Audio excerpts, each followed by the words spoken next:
Hi bro. I used a 3D scan model of the Mercedes 300SL Gullwing and divided it into sections. Then I saved a digital carbuck files in the JPEG and DXF format.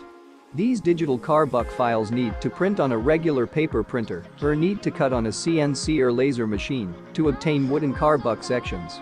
From this wooden sections need to assemble a carbuck. Then the space between the sections need to fill with construction foam and the surface covered with construction putty. Next, need to make fiberglass molds for the further production of a fiberglass body. The fiberglass body is made from the resulting fiberglass molds. The finished fiberglass body is installed on a suitable donor car or on a homemade frame. The Mercedes 300SL Gullwing Replica car is ready. The most important thing is to make the body. It's like Lego, but for men. Many of my clients make this without any experience. If you need digital carbuck files, then Welcome.